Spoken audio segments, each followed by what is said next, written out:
Hi hello friends, எல்லாருக்கும் வணக்கம், welcome. எல்லாரும் எப்படி இருக்கிறீங்க? நாங்கள் நல்லா இருக்கோம், நீங்கள் எல்லாருமே நல்லா இருப்பீங்கன்னு நம்புகிறோம். ஓகே ஃப்ரெண்ட்ஸ், இன்றைக்கி எங்கிட்ட வீடியோவில் என்ன பார்க்க போகிறீங்கன்னு சொன்னால், இன்றைக்கு வந்து எங்கிட்ட இரவு சாப்பாடு தான். இன்றைக்கு வந்து இரவுக்கு பார்த்தீங்கன்னு சொன்னால் சூப்பராக எங்கிட்ட சிலோன் பரோட்டாவும் சுட்டு உடச்சூத்தின முட்டை குழம்பும் வச்சு, அதுக்கு பிறகு என்ன அவர் தான் மெனு சொல்லுவேன். எக் பெப்பர் ஃப்ரை இவெல்லாம் செஞ்சு சாப்பிட போகிறேன் நண்பர்களே. சரியா? இப்போ சித்திரை வருஷத்துக்கு பார்த்தீங்கன்னா எல்லாருமே ஊருக்கு போயிட்டோம். ரோட்டெல்லாம் காஞ்சி வெறிச்சோடி போயிருக்கு, ஓவண்டு இருக்குது, ஒருத்தரையும் காணல. ஊருக்கு போகிறாக்கெல்லாம் ஓடிட்டு தெரியுமா உங்களுக்கு? எப்படியும் மணி 16-17க்கு பிறகு தான் ரோட்டெல்லாம் நல்லா கல்ல வரும். இன்றைக்கி வந்து பார்த்தீங்கன்னு சொன்னால் நாங்கள் பரோட்டா தான் செய்ய போகிறோம். பரோட்டாவும் முட்டைச்சுத்தின முட்டை குழம்பும் வச்சு அதோட வந்து பார்த்தீங்கன்னு சொன்னால் எக் பெப்பர் ஃப்ரையும் செஞ்சு செம்மையாக சாப்பிட போகிறோம். அதை எப்படி செய்ய போகிறோன்னு பார்க்குறதுக்கு முன்னாடி நீங்கள் இப்போ தான் ஃபஸ்ட் டைம் எங்கள் சேனலில் பார்க்குறீங்கன்னு சொன்னால் அப்போ மறக்காமல் சோபா சோஸை சப்ஸ்கிரைப் பண்ணுங்கள். அப்படியே பக்கத்தில் இருக்க பெல் சிம்பிளையும் கிளிக் பண்ணுங்கள். அதே நேரம் உங்கள் யாருக்கெல்லாம் சோபா சோஸில் இருக்கிற கூனி சம்பல், மாசி சம்பல், நெத்தலி சம்பல், கறித்தூள், முட்டமா, அரைச்ச கறித்தூள், கோப்பித்தூள், சரக்குத்தூள், உளுத்தமா இதெல்லாம் தேவையோ மறக்காமல் நாங்கள் ஸ்க்ரீனில் தர நம்பருக்கு வாட்ஸ்அப் பண்ணுங்கள். சரியா? நிறைய பேர் வந்து பார்த்தீங்கன்னு சொன்னால் இந்த சித்திரை வருத்தத்துக்கு புது வருடத்துக்கு ஊருக்கு போறாங்களெல்லாம் வீடு தேடி வந்து கறி பவுடர் எடுத்துட்டு போனீங்க. உங்களை எல்லாருக்குமே என்னுடைய மனமார்ந்த நன்றிகள். அதே நேரம் அந்த கறி பவுடரை பாவிச்சுட்டு எனக்கு மெசேஜ் கூட போட்டீங்க, சோபா உங்களோட கறி பவுடர் நல்ல ஒரு டேஸ்டா இருக்குன்னு. உங்களை எல்லாருக்கும் என்னுடைய மனமார்ந்த நன்றிகள். இப்போ வாங்க கடகடண்டு பரோட்டாக்கு மாவு குளிக்கலாம். மாவு எடுத்துருக்கேன்னு பாருங்க. இது வந்து ஆல் பர்பஸ் ஃப்ளார். இதுக்கு தேவையான அளவுக்கு உப்பு சேர்ப்பேன். நான் வந்து பரோட்டாக்கு முட்டையெல்லாம் அடிச்சு ஊற்றி அந்த மாதிரியெல்லாம் செய்ய மாட்டேன். சும்மா ரொட்டி மாதிரி குழச்சிட்டு சுடுவோம், அந்த மாதிரி வரும் தெரியுமா பரோட்டா. முதல் இதை நல்லா கலந்து விடுவோம். கொஞ்சம் கொஞ்சமாக தண்ணியை விட்டு நாங்கள் ரொட்டிக்கு எப்படி மாவு குழைப்போமோ அந்த மாதிரி குழைச்செடுக்க வேண்டியதான். ஒரேடியாக அள்ளுகொள்ளியாக ஊற்றக்கூடாது. இப்போ எந்த சங்கம் பொறுப்பேக்காது. கொஞ்சம் கொஞ்சமாக நாங்கள் வளமையாக நோமலாக ரொட்டிக்கு எப்படி குழைப்போமோ அந்த மாதிரி பார்த்து பார்த்து குழைச்சிருக்க வேண்டியது. இப்போ பாருங்க, இந்த மாதிரி குழைச்சி விட்டுட்டேன். எனக்கு கொஞ்சமாக எண்ணெய் சேர்க்குறேன். நான் வந்து ஒலிவ் ஆயில் சேர்க்குறேன். ஒலிவ் ஆயில் தான் சேர்க்கணுமெண்ட் இல்லை, இது வந்து என்கிட்ட இருக்கிறதால நான் சேர்க்குறேன். நீங்கள் தேங்காய் எண்ணெய் கூட சேர்க்கலாம். நான் நோமலாக தேங்காய் எண்ணெய் தான் விட்டு குழைக்கிறேன். நான் இப்போ இந்த ஒலிவ் ஆயில் கிடக்குது நண்பர்களே, அப்போ அதை பாவிக்கணும் இல்லையா, அதனால் அதை விட்டு குழைக்கிறேன். சரியா? இதுக்கு பதிலாக நீங்கள் தேங்காய் எண்ணெய் விட்டு குழைங்க. அப்போ இந்த கையில் ஒட்டுப்பட்டிருக்கமா, கிண்ணங்களில் ஒட்டுப்பட்டிருக்கமா எல்லாம் ஒன்று சேர குழப்பட்டுரும்.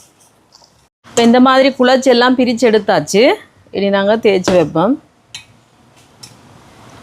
எண்ணெய் கொஞ்சமாக ஊற்றிட்டு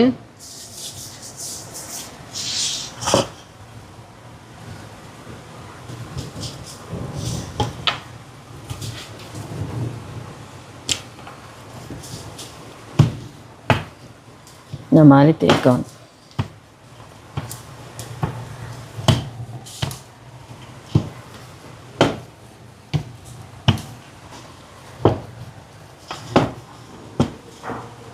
அதுக்கு பிறகு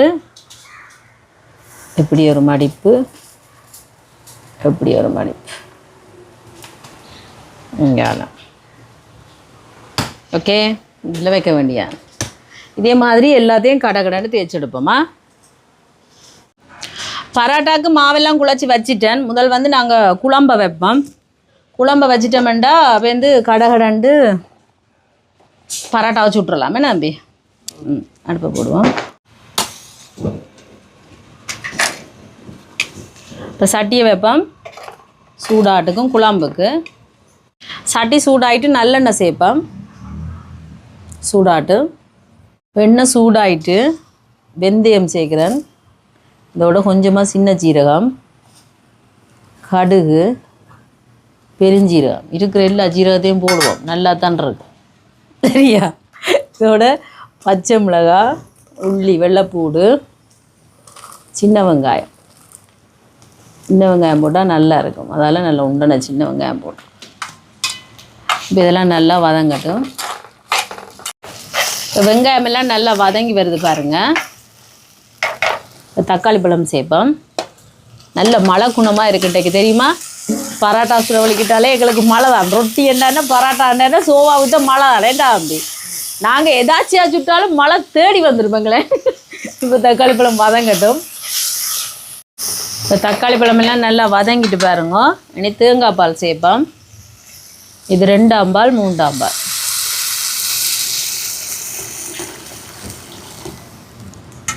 இதோட 1ஆம் பால். புளி சேர்க்குறேன்.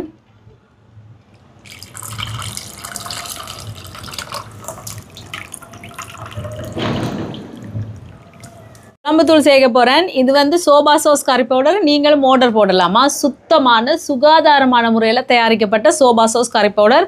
எங்களோட வீட்டுக்கு நான் எப்படி தயாரிப்பேன் இதே தான் நானும் எந்த கறிக்கு போடுறேன். சரி, அதில் நம்பி நீங்கள் வாங்கி சாப்பிட்டு பாருங்க, அப்படி ஒரு சுவையாக இருக்கும். இப்போ எங்களோட உழைப்புக்கு தேவையான அளவுக்கு போடுவோமா? 2. ஓகே, இப்போலாம் போதும்.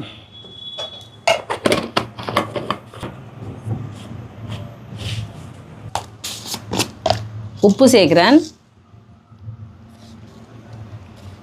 பார்த்துட்டு சேர்க்கலாம். இப்போ கலந்து விடுவோம். குழம்பு நல்லா கொதிக்கட்டுக்கும். நல்லா வடிவாக இந்த மாதிரி கலந்து விடுவோம். இந்த குழம்பு தூளெல்லாம் இந்த கட்டிப்பட்டிருக்கு தானே, அதெல்லாம் கரைபடுற அளவுக்கு கலந்து விட்டோம்னா கொதிச்சு வரும் அது பாட்டுக்கு. இப்போ பாருங்கள், குழம்பு நல்லா கொதிச்சு வருது பார்த்திங்களா? இந்த மாதிரி. இது வெறும் குழம்பு, இப்படியே சாப்பிட்றலாம். ஆனால் நாங்கள் உடைச்சி ஊற்றின முட்டை குழம்பு வைக்கிறோம்.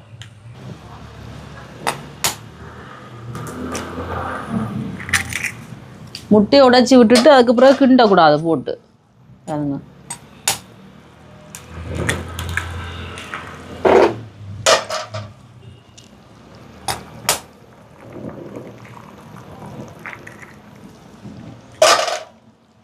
போதுமே, நொண்டு போடுவோமே.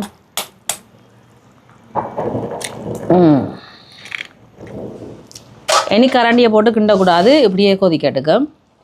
இப்போ பாருங்க, குழம்பு எண்ணெய் படந்து வருதுன்னு இறக்க போகிறேன். முட்டையை உடச்சி ஊற்றிட்டு கரை நேரம் விடக்கூடாது, ஒரு கொஞ்சம் நேரம் விட்டாலே போதும். அது அந்த சூட்டுலேயே நல்லா அவிஞ்சிடும்.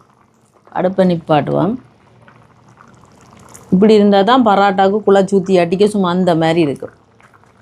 சரிங்களா? சுவையான உடச்சி ஊற்றின முட்டை குழம்பு ரெடிங்க. பாருங்கள் பாருங்க, கிண்டக்கூடாது. நான் கிண்டையில் அப்படி எடுத்து தான் காட்டுறேன். பார்த்தீங்களா? அப்படியே அந்த சூட்டுலேயே முட்டையெல்லாம் அவியும். உங்களுக்கு அந்த நூல் மாதிரி வேணுமெண்டா ஒரு முட்டை எடுத்து நல்லா பீட் பண்ணி போட்டு அப்படியே மேலால் ஊற்றி விட்டிங்கன்னா அப்படியே நூல் மாதிரி வரும். வேணும் அப்படி ஊற்றுவா? வேணாமே, அண்டை செஞ்சுவேன், வேணாம். இனி இறக்குவோம். எக் பேப்பர் ஃப்ரை பண்ணலாம். தோசைக்கல்லை வச்சுக்கலாம். சூடாட்டு. தோசைக்கல் சூடாயிட்டு நல்லெண்ணெய் சேர்க்குறேன்.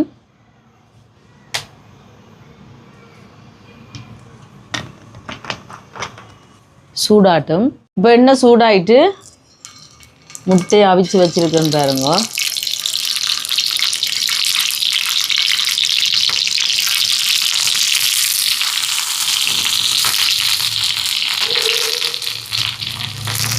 இப்படி போட்டுட்டு மேலால் மிளகுத்தூள்,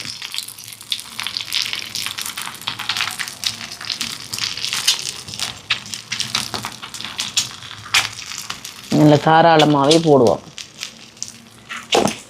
அதுக்கு பிறகு மல்லியில் 1-2 இருக்குது, அதையும் போடுவோம். இப்போ ஒரு பக்கம் அப்படியே இந்த எண்ணெயில் வறுபட்டு வரட்டும். கொஞ்சமாக உப்பு தூவி விடுவோம் மேலால். இப்போ திருப்பி விடுவோம் மற்ற பக்கம். திரும்ப என்ன திரும்புதில்லை கேட்டே பற்றியா இங்கே?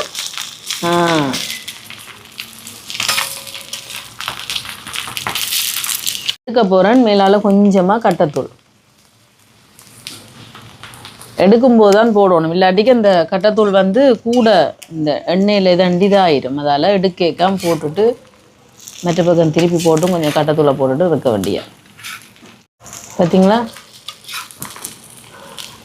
சூப்பராக வந்திருக்கு. இப்போ கொஞ்சமாக மேலாலையும் கட்டத்தூள் போட்டுட்டு இறக்குவோமா. மலைச்சாரல் போல் தூவோணும் சுட்டு. இப்போ எடுப்பேன்.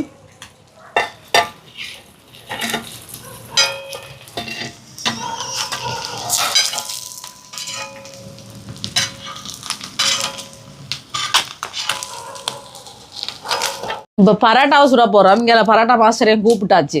எண்ணெய் கொஞ்சம் விடுவோம். இங்கே பாருங்க, இன்றைக்கி வெளியில் இருந்தால் பரோட்டா சுட போகிறோம். என்ன இங்கே பாருங்கள், தேய்ச்சி வச்ச மாவை பார்த்தீங்களா? அதில் ஒன்று எடுத்துட்டு இதை மூடி வைக்கணும். இப்படி கையாலேயே இந்த மாதிரி தேய்ச்சி விடலாம். ஏன்னா நல்லா இது நாங்கள் இது முட்டை குழம்பெல்லாம் வைக்க நல்லா ஊறி இருக்கும். அப்படி உங்களுக்கு கஷ்டமெண்டா சப்பாத்தி கட்டையால் கூட தேய்ச்சி விடலாம். இனி இதை இடத்துல போட வேண்டியா. இப்போ ஒரு பக்கம் அவியட்டும். இப்போ திருப்பி போடுவான். திருப்பி போட்டுட்டு லைட்டாக கொஞ்சம் எண்ணெய் மற்ற பக்கம் அவியட்டும். இப்போ பாருங்க 2 பக்கமும் நல்லா சுடுபட்டுட்டு இந்த மாதிரி. இனி இங்கெல்லாம் ஜூட்டுட கொடுக்க வேண்டிய ஜூட்டுட கை வரிசையை காட்ட வேண்டிய ஜூட்டு பார்த்தீங்களா.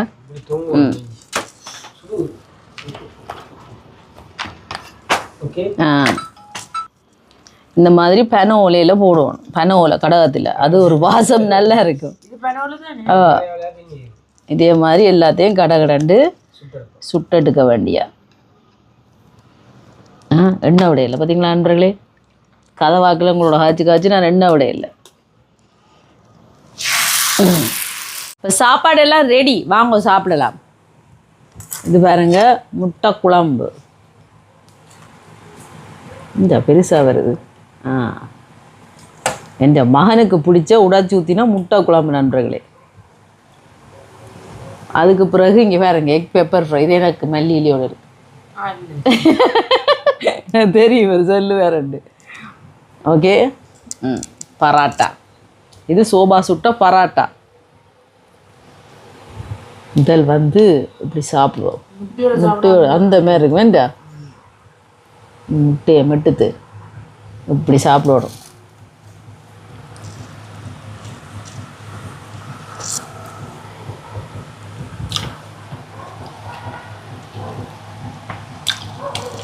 வேறு லெவல். இந்த முட்டையை வச்சு பாருங்க பெப்பர் ஃப்ரை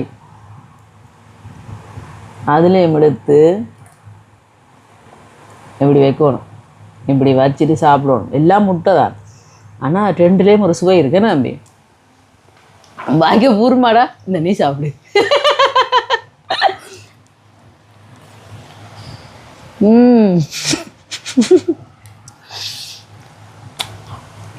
எனக்கு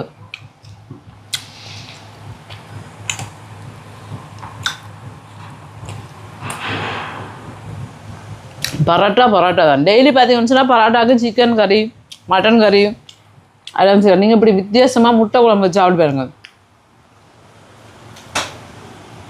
சுமையாக இருக்குது.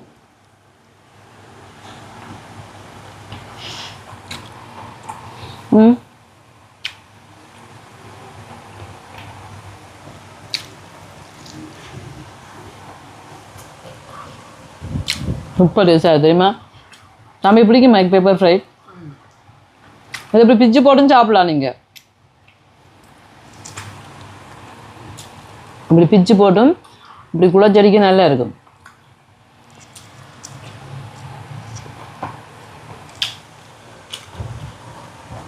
குழம்புத்தூள் வேறு லெவலாக இருக்கும். சாப்பிடும்போது அந்த சுவை வந்து நாக்கில் நின்று நாட்டியம் ஆடுது. அப்படி ஒரு சூப்பர் டேஸ்டாக இருக்கு நண்பர்களே. நான் ருசித்து சாப்பிட போகிறேன். இதே மாதிரி நீங்களும் செஞ்சு பாருங்கள். செஞ்சு பார்த்துட்டு எப்படி இருக்குன்னு சொல்லுங்கள். வீடியோ பிடிச்சிருந்தால் மறக்காமல் லைக் பண்ணுங்கள், ஷேர் பண்ணுங்கள், கமெண்ட் பண்ணுங்கள், அப்படியே சப்ஸ்கிரைப் பண்ணுங்கள். சப்ஸ்கிரைப் பண்ணிவிட்டு பக்கத்தில் இருக்க பெல் சிம்பிளை கிளிக் பண்ணுங்கள். ஓகே ஃப்ரெண்ட்ஸ், நான் உங்களை இன்னொரு வீடியோவில் சந்திக்கிறேன். பைட்டுடா. நல்லா இருக்குது தெரியுமா, வேறு லெவலாக இருக்குது.